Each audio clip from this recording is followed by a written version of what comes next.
Bueno, buenas noches a todos, mi nombre es Brian Alejandro Vargas y mediante esta presentación quiero enseñarles la máquina de Turing. No sé si alguna vez han escuchado de la máquina de Turing, cómo funcionaba o cuáles eran sus principales componentes, pues lo vamos a evidenciar. Bueno, la máquina de Turing es un modelo matemático fundamental que ha sido la pionera en las bases de la informática y la computación. Aunque creemos nosotros normalmente que la programación y la computación es algo que llevan en nuestro mundo 20 o un poquito más de años, no. Esta máquina empezó en los años 50, cuando Alan Turing empezó con todos sus sistemas con todo su tema de programación e informática.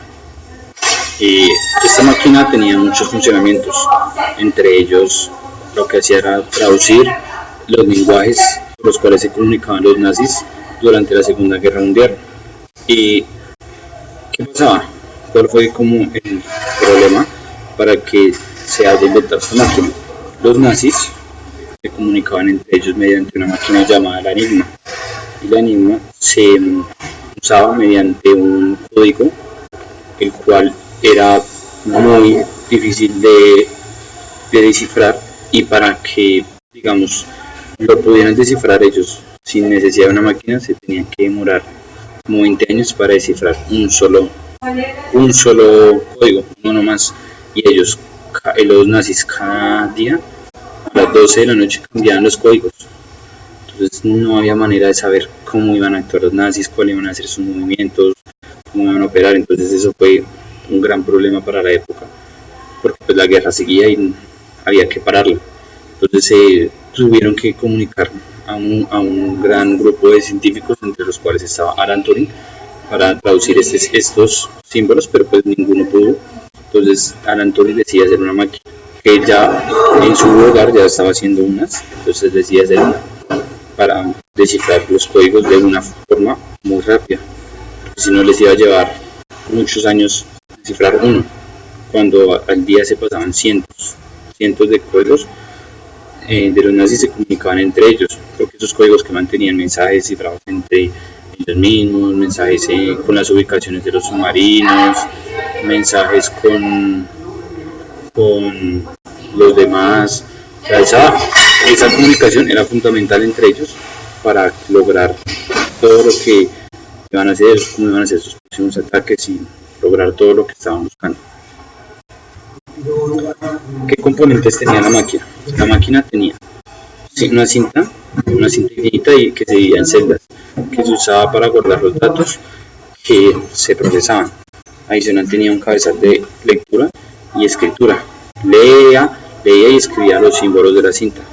Y a medida que la cinta se iba moviendo, la máquina iba en la cinta escribiendo y leyendo todos esos datos que se iban moviendo a lo largo de la cinta. Tenían una unidad de control. La unidad de control controlaba el comportamiento de la máquina siguiendo el programa o el algoritmo con el cual fue programada, para asimismo dar una respuesta a cada una de las entradas que llegaba. La unidad de control se puede decir que es como el módulo principal, el cual recibía toda la información. La funcionalidad de la máquina, pues, lo primero era llegaba y hacía una lectura.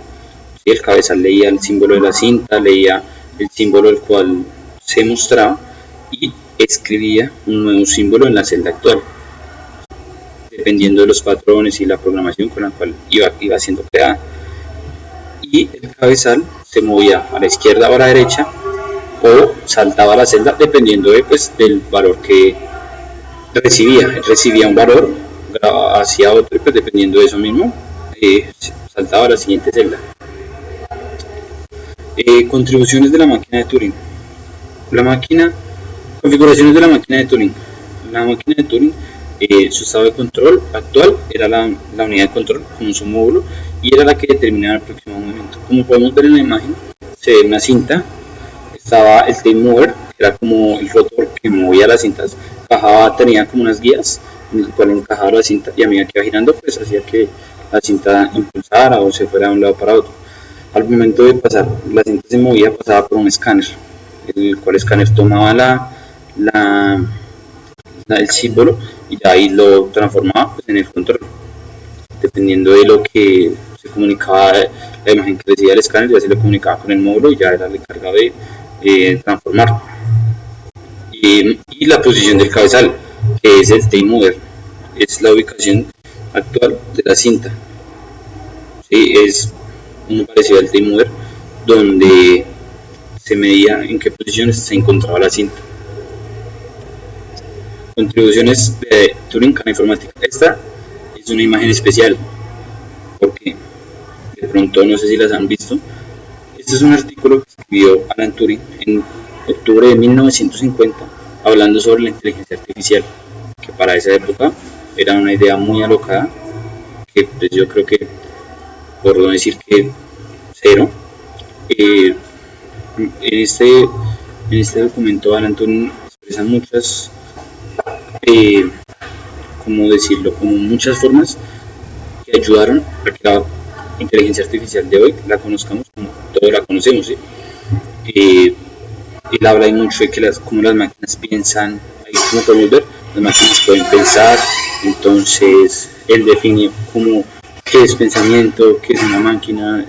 Este artículo es muy bueno, está escrito en otro idioma, pero es muy largo, entonces dejen una pequeña imagen, pero pues lo pueden buscar y lo pueden leer y se van a dar cuenta de que las ideas de Alan Turing fueron las que hicieron que el desarrollo de la IA sea el que conocemos hoy en día.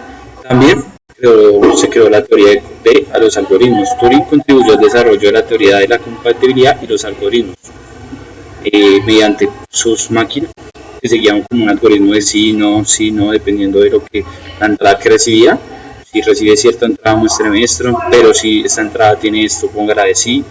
Todo eso es una teoría de algoritmos que estableció Alan Turing y ayudó a hacer todos los grandes programas que tenemos hoy.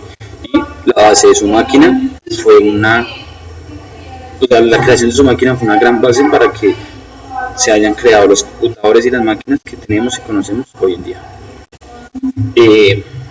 Las aplicaciones reales de las máquinas de Turing. Las máquinas de Turing tienen cifrado y criptografía. Para ese tiempo se buscaron a los 5 mejores criptógrafos de toda Inglaterra para realizar la traducción de los códigos de los nazis. Entonces, ese es el principio de la máquina. Los lenguajes de la programación. Todos los lenguajes de programación de alto nivel son similar, por no decir que muy iguales, al sistema o al código que se usó para las máquinas de Turing. Porque, como todos conocemos, un lenguaje de programación se basa en condicionales. Sí, no, si pongo esto, ¿qué pasa? Si no pongo esto, ¿qué pasa? Entonces, al momento de cambiar y generar todo ese tipo de condiciones, así fue creada la máquina de Turing y así son nuestros lenguajes de programación de alto nivel que conocemos hoy en día. Y los análisis de datos, porque dependiendo de todos esos comandos de las condicionales, se estudian los datos que están previamente en una base, pues eso ya son los que se usan hoy en día. Bueno, para que me entiendan más de pronto este tipo de máquina y para hacer el desarrollo de la actividad, vamos a poner un ejemplo. Vamos a implementar un algoritmo que sume 2 números binarios. Entonces, esta es la tabla en la cual se ve cómo se va a quedar expresado el formato de la máquina. Entonces podemos ver, cuando ingresa un símbolo le con un 1, entonces digamos que podemos similar que como solo ingresó un símbolo, pues sigue moviéndose la cinta y pues marca un estado de un S1 porque es un solo símbolo. Cuando es 1, cuando es 0, sigue continuando la cinta hacia la izquierda, pero pues ya queda, como ya es un 0, es otro comando, ya queda en otro nuevo estado. Y así sucesivamente. En el estado 3, como podemos ver, cuando no detecta ningún símbolo, no detecta ni el 1 ni el 0, no entra ninguna entrada, entonces el que escribe pues el fin, porque no detectó ninguna entrada, entonces el espacio entre números pues termina. Y así sucesivamente continúa la tabla. En esta tabla el cabezal se mueve entre ambos números de izquierda a derecha, izquierda, suma cada par de bits y gestiona el acarreo en caso necesario. El resultado de la suma aparecerá al final de la cinta en un formato binario esperado, como podemos evidenciar. Entonces, la máquina de Turing, para resumir, contiene una cinta la cual es infinita y se divide por celdas discretas. Cada celda tiene un símbolo y la máquina lee el símbolo, el cual puede permanecer igual, cambiarse o ser borrado. Esto va a depender de la entrada o la salida, dependiendo si está recibiendo o sacando un dato. Y de esos datos los establece en su lista de estados. Y pues la máquina siendo lógicamente autosuficiente y siendo muy efectiva en su implementación. Bueno, pues eso es todo por hoy.